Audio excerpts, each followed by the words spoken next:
Nous devons donc accomplir ce difficile exercice d'équilibriste, en gardant les amis et alliés d'Israël de notre côté, tout en évitant de faire quoi que ce soit de dangereux ou d'imprudent. Cela mettrait en péril la sécurité d'Israël et un plan qui n'exigerait pas que le Hamas se désarme immédiatement.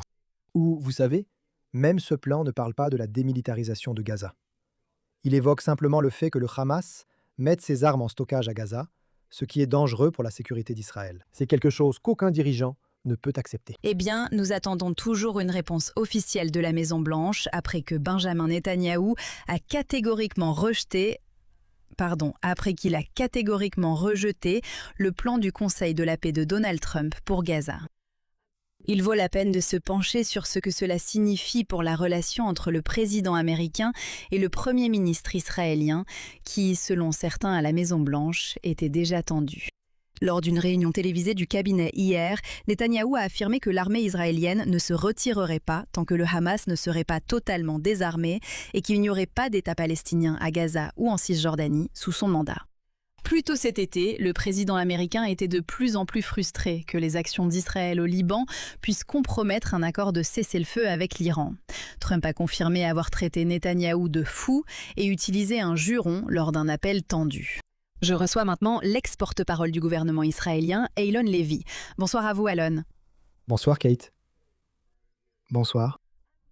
Toujours aucune réponse de la Maison-Blanche après que le Premier ministre israélien a catégoriquement rejeté la nouvelle feuille de route du Conseil de la paix visant à désarmer le Hamas à Gaza.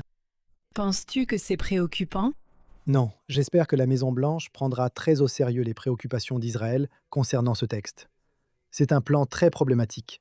Cela exige essentiellement que le Hamas se désarme et personne ne croit que le Hamas va se désarmer.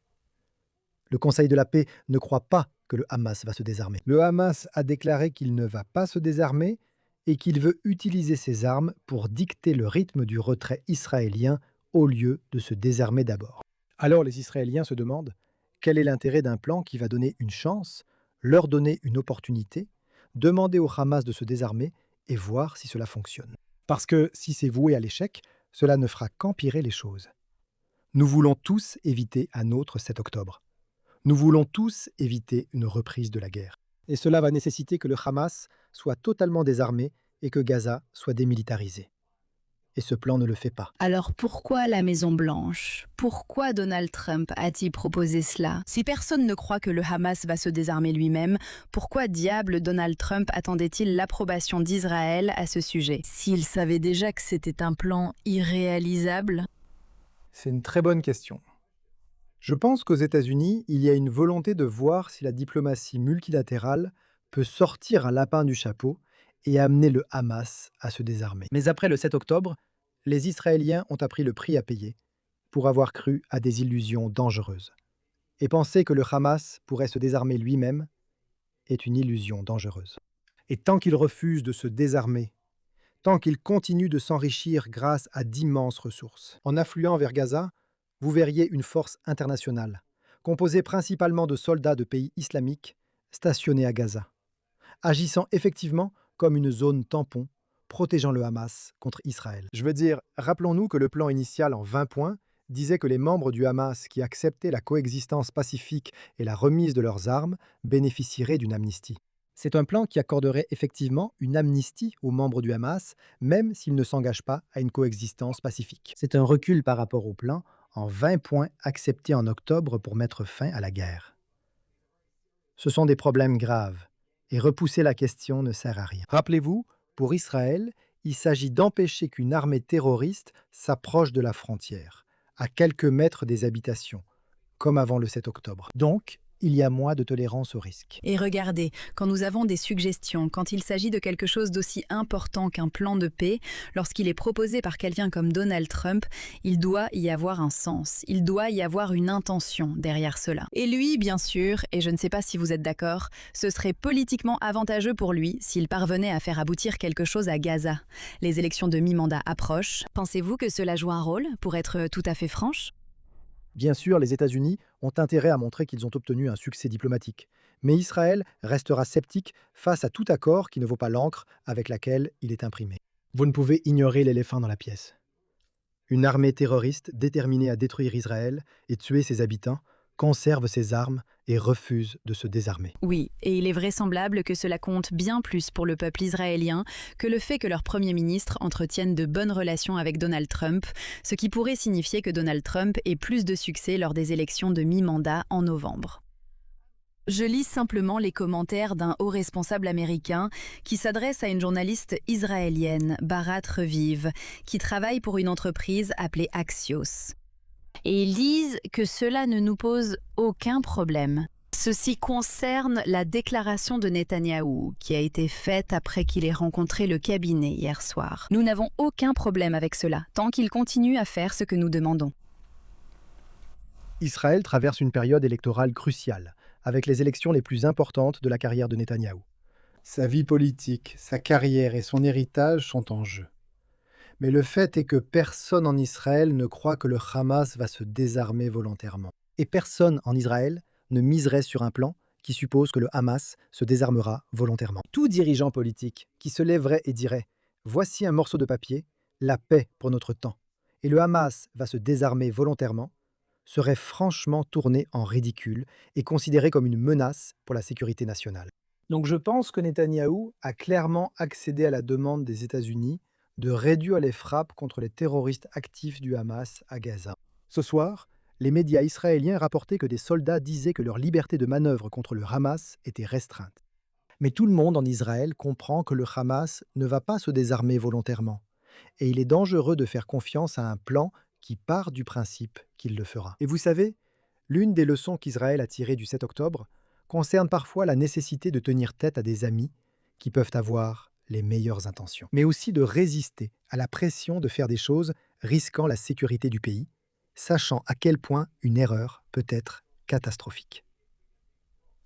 Oui, et écoutez, le Premier ministre israélien, il est poursuivi pour corruption. Elles ont été repoussées un peu, mais il marche vraiment sur une corde raide, n'est-ce pas, Eilon Levy, entre le fait de satisfaire ses électeurs, de satisfaire le peuple israélien et de ne pas fâcher ou aliéner Donald Trump.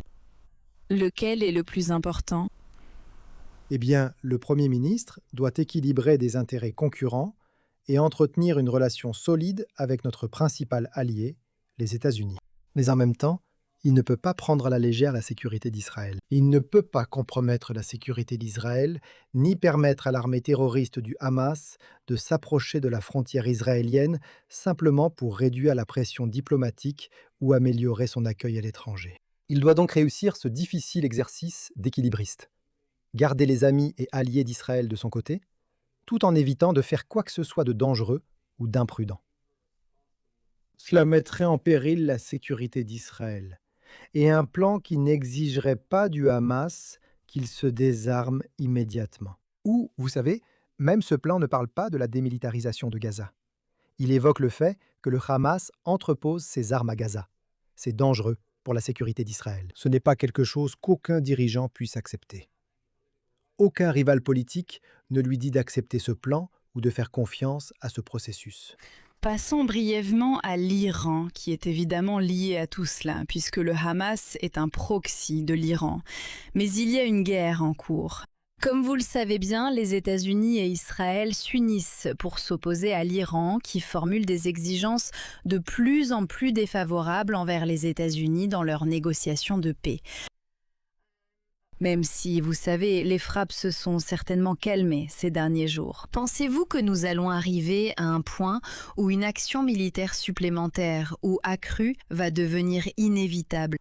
Israël et les États-Unis devraient-ils par exemple envoyer des troupes au sol en Iran ? Le régime iranien formule des exigences de plus en plus délirantes envers les États-Unis. Il demande le retrait des forces américaines, des réparations pour les dégâts de la dernière guerre, et l'acceptation de droits de passage dans le détroit d'Ormuz. Je ne sais pas si c'est simplement un régime irrationnel qui a perdu le contrôle, ou s'il surestime sa position. Il y avait un processus diplomatique, mais ils l'ont utilisé pour offenser le président, tirer sur des navires dans le détroit d'Ormuz et menacer de le tuer. Ce n'est pas un régime qui veut abandonner ses armes nucléaires. Mais oui, voici un président qui a besoin que cette guerre se termine. Et cela pourrait impliquer un certain compromis de la part d'Israël. Le président souhaite mettre fin à cette guerre, qui lui nuit politiquement avant les élections de mi-mandat aux États-Unis. Mais en même temps, je pense qu'un président qui a fait autant pour affronter militairement la menace iranienne ne va pas succomber à l'illusion que le régime iranien va changer du jour au lendemain ou abandonner son programme d'armes nucléaires. Il a de nouveau envoyé son vice-président, sans doute le principal opposant à la guerre dans l'administration, pour négocier un accord. Il y avait un accord que l'Iran a commencé à violer dès le premier jour en continuant d'attaquer des navires dans le détroit d'Ormuz.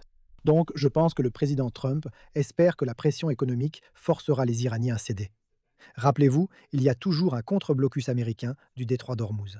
Que tout cela commence après les élections de mi-mandat et qu'il gagne du temps, ou avant, je ne pense pas que le président Trump croit à un grand compromis avec un régime qui menace encore de se venger et jure de le tuer.